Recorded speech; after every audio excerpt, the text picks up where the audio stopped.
dar a imagem da polícia. Vai. Abre o áudio. Abre o áudio.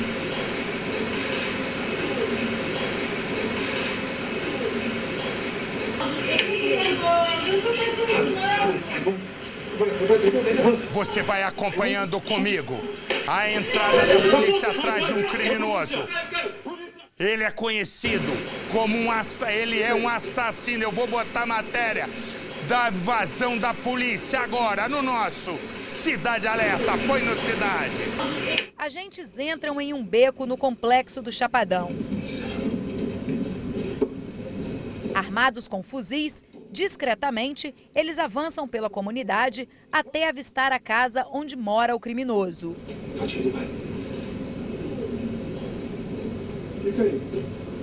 Da janela, eles enxergam o suspeito e entram na casa.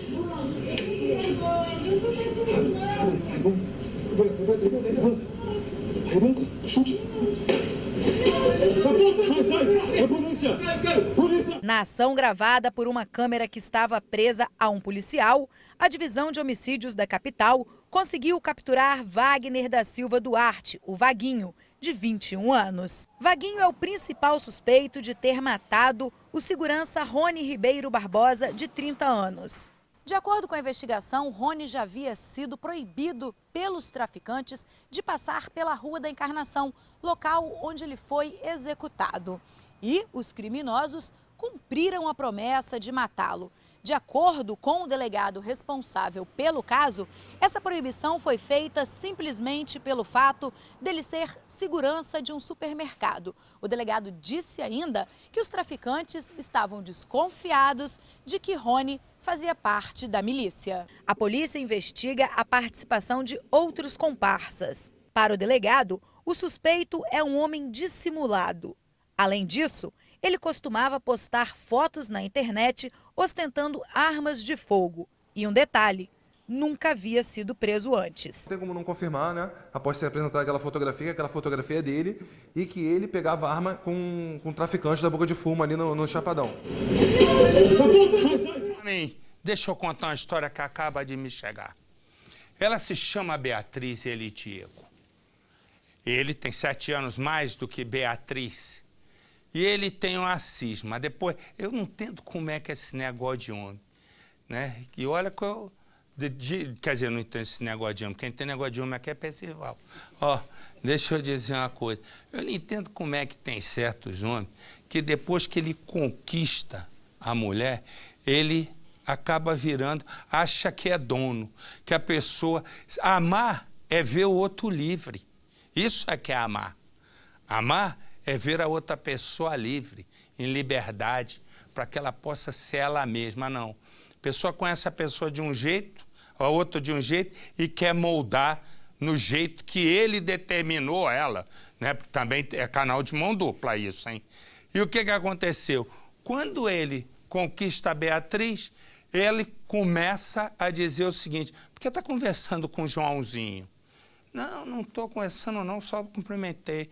Aí eu falei, por que está conversando com o Dori? Ele disse, não estou conversando com o Dori, não. Até porque o Dori passa o tempo inteiro no celular.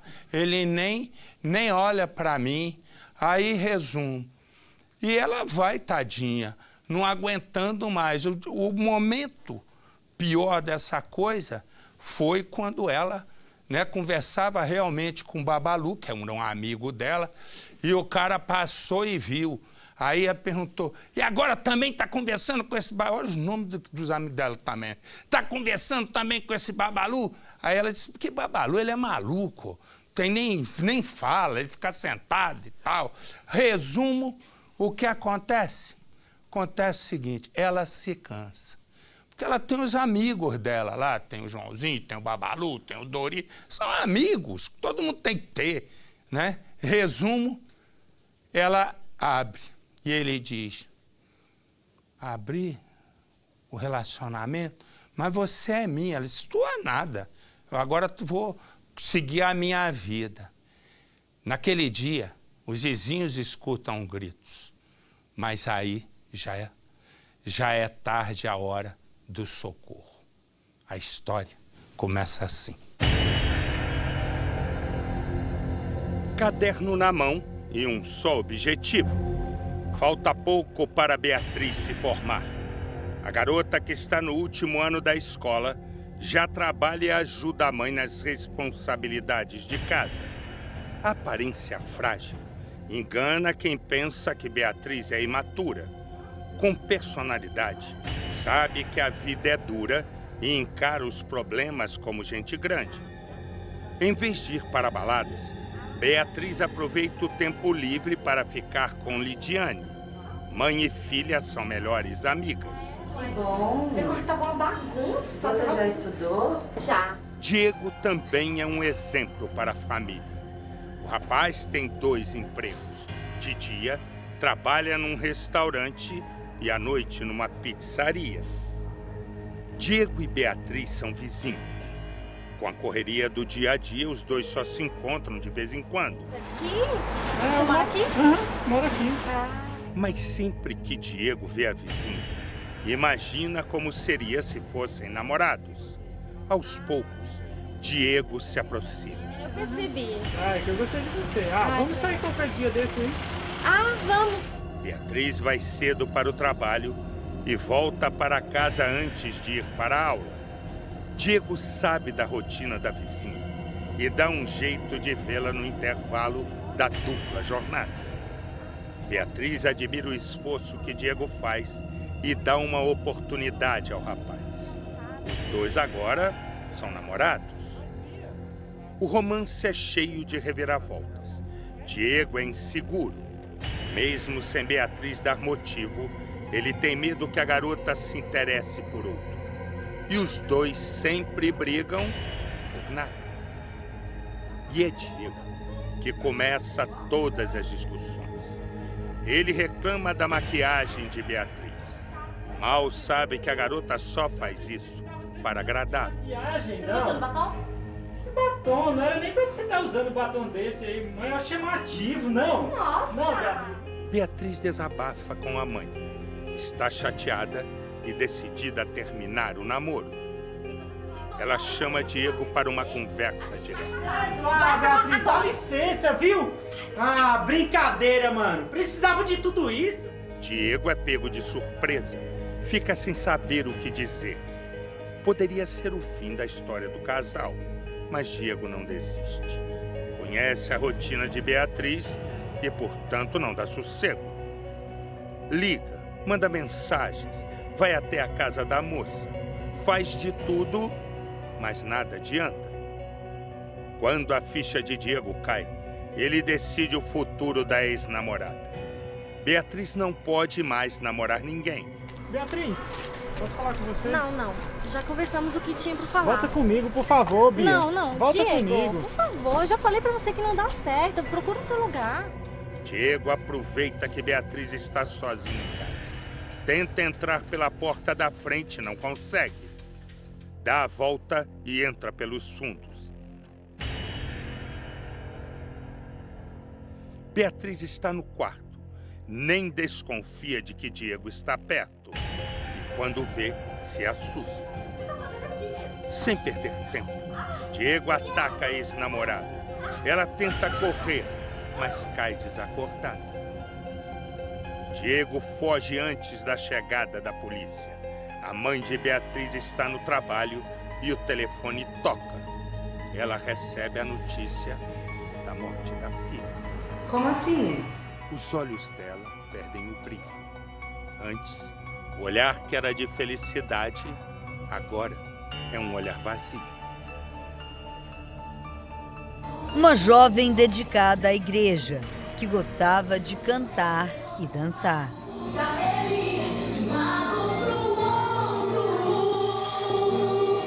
Assim era Beatriz, uma jovem compenetrada que aos 16 anos trocava qualquer festa por coreografias e passos de músicas religiosas, em eventos que ela fazia questão de participar.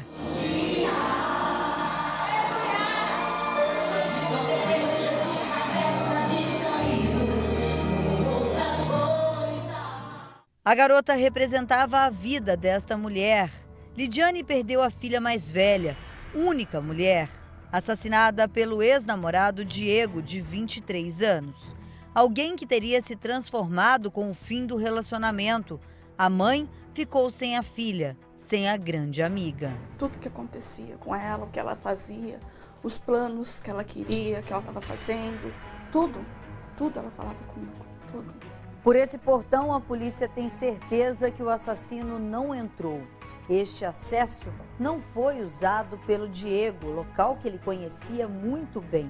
O assassino não usou esses degraus para chegar até a casa da vítima porque tinha um outro trajeto. Como o Diego era vizinho da família, ele pulou da casa dele, essa altura de 8 metros aproximadamente, até o muro da casa da ex-namorada. Caiu nesta laje e em seguida pulou para essa área externa da casa. Como o Diego conhecia muito bem o dia a dia da ex-namorada, fazia só um mês que eles tinham terminados, ele sabia que essa porta estava apenas no trinco, porque já era o horário, por volta de 4 horas da tarde, que a Beatriz estaria dormindo, cochilando. Ela chegou do trabalho por volta de 2 horas da tarde, comeu, tomou banho e fez como fazia no costume, no dia a dia.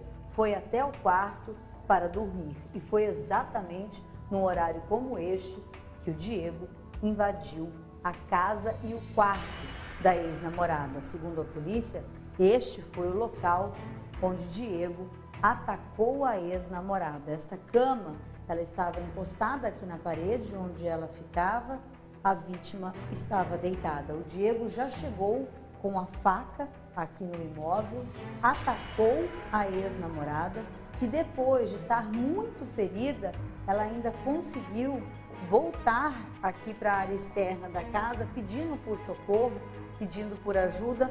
Ela se rastejou, o Diego já tinha fugido, inclusive, e ela caiu aqui, perto dessa escada.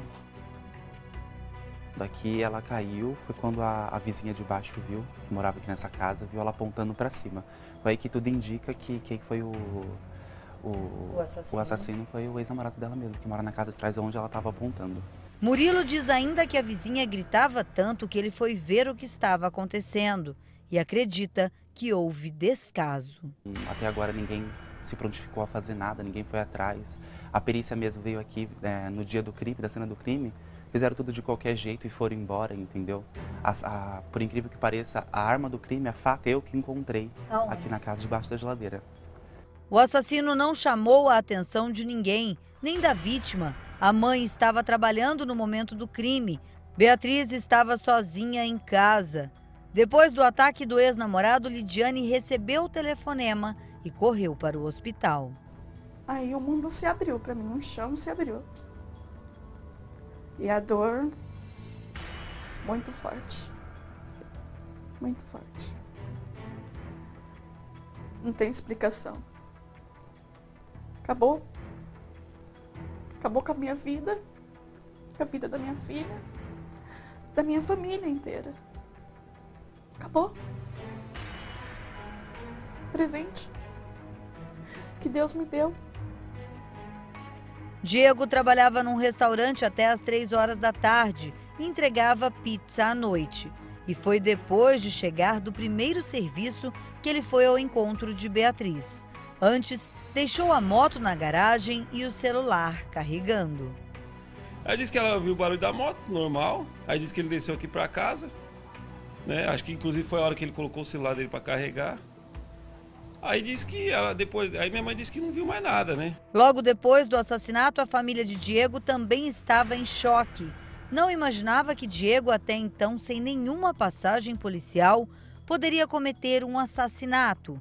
O tio conta que vizinhos viram Diego tentando entrar na casa de Beatriz pelo portão da frente, quando ela chegou do trabalho, mas a menina não deixou, não queria nem ao menos conversar. A Lidiane aceitou abrir essa porta mais uma vez para a nossa equipe de reportagem. Para ela é extremamente difícil voltar aqui, porque a casa, além de ter sido o lar da família dela durante toda a vida, também é o local do crime. Foi aqui que a sua filha foi assassinada, nessa casa. Foi. Entrar aqui é difícil. Muito difícil. As lembranças da minha filha estão todas aqui nessa casa. Ela passou a infância aqui, cresceu. Sim, cresceu aqui. Vamos andar aqui um pouquinho. A Lidiane, ela se mudou com o filho mais novo, logo depois do crime. Por isso que a casa está toda vazia. Aqui era a cozinha e também foi aqui que a Lidiane acabou abrindo as portas para o namorado, que depois se tornou o assassino da filha dela.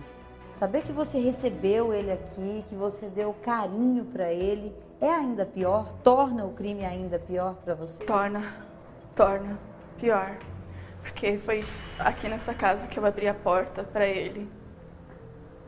Vim até aqui. Aqui ele recebeu carinho? Recebeu carinho, atenção.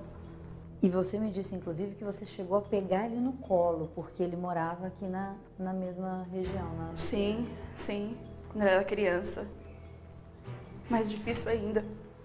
A dor ainda maior. A dor ainda é muito maior. Lidiane tenta dar mais alguns passos no corredor de acesso ao local do crime e finalmente desiste. A dor é grande demais. Como entender que o assassino é procurado pela justiça e continua foragido, enquanto ela vive completamente presa a uma saudade eterna da filha? Vocês podem... Eu não consigo chegar até o local. Se quiser, fica à vontade.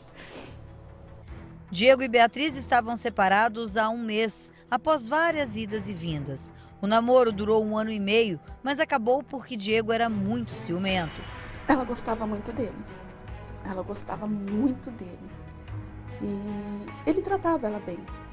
Não tinha momentos assim de... Brigas todo casal tem. Até então, quando ela não quis mais um namoro, pelo fato dos ciúmes. Ela nunca imaginava que ele poderia fazer um tipo de coisa assim. Nunca. Ele teria dito à amiga da estudante que se ela não fosse dele, não seria de mais ninguém. A polícia pediu a prisão do ex-namorado, que é considerado procurado da justiça. A gente espera o bem dele, apesar de tudo, né? Porque como irmão nosso, a gente ama. A gente espera o bem dele, mas ele tem que, acho que ele tem que pagar, né? Pelo que ele fez, não sei. Raiva a gente tem, né? Porque ele desestruturou 2 famílias. Não é porque a gente é parente dele que a gente vai estar aqui, ele era isso, ele era, mas aconteceu, ele fez, né? Se ele fez, ele tem que pagar. Ninguém sabe a dor. Essa dor que eu tô sentindo, ninguém conhece, né? A dor de uma perca. Todo mundo sorri, todo mundo leva a sua vida normal. Só eu e minha família que não, né? E esta é a imagem do homem que está foragido. Se você viu esse homem, se você conhece esse homem, se você sabe onde ele está, ligue. Ligue para o Disque Denúncia. Ligue para a polícia. E a sua identidade vai ser mantida no mais absoluto sigilo. Corta aqui para mim. Eu vou com o nosso Bruno Peruca, que ele tem informações sobre o caso e vai nos dizer se a polícia já tem alguma pista do assassino. Boa noite, Bruno. Boa noite, Marcelo. A polícia procurou Diego, por diversos lugares aqui de São Paulo, mas ele não foi encontrado, porque a polícia até mesmo acredita que ele tenha fugido para outro estado. Por isso a dificuldade de encontrá-lo e também prendê-lo. A faca usada no crime foi levada para a perícia, só que ainda não saiu o resultado do IML, viu, Marcelo? O que acontece? No começo, havia até uma dúvida se Diego era, assim, um assassino ou não, mas a polícia concluiu que ele é o assassino por conta de vizinhos que viram ele invadindo a casa da moça no dia em que o crime aconteceu, viu, Marcelo? O Diego vai responder pelo crime de homicídio qualificado, ou seja, ele não deu chance de defesa para a vítima, usou uma faca para poder matá-la e também motivo fútil. Tá bom. Obrigado, Bruno. Até já. Deixa eu mostrar aqui. Você vai ver agora uma mãe e uma filha sendo presas. Me dá a imagem, por favor, para mim. Você vai vendo o momento em que a polícia vai entrar com exclusivo minha filha. Dá trabalho para fazer. Mãe e filha, olha, essa de vermelho é a mãe. As duas trabalham num cartório e elas combinaram o seguinte. Elas que cuidam do dinheiro do cartório. um funcionário do cartório, né, pega o dinheiro no fim, lá de tardinha, para fazer um depósito.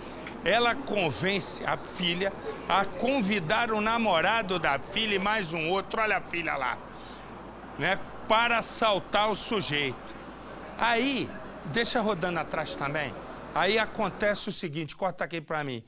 Aí ela, ó, essa aqui convence o namorado, tá tudo certo e tal. E ele vai, eles assaltam. Eles assaltam, né, conseguem roubar o dinheiro do sujeito e vão fugir de moto.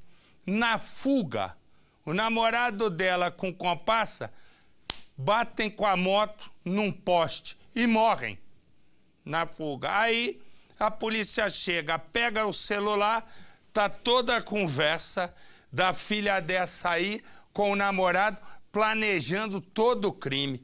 Põe no Cidade. A mãe vai na frente, veste vermelho. A filha aparece atrás com uma jaqueta de couro. O destino das duas é o mesmo, a cadeia.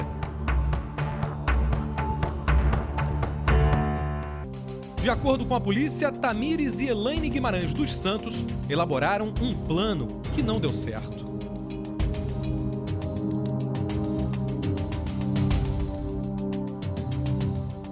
Dia 10 de março deste ano, um funcionário deixa o cartório da Ilha do Governador, na zona norte do Rio.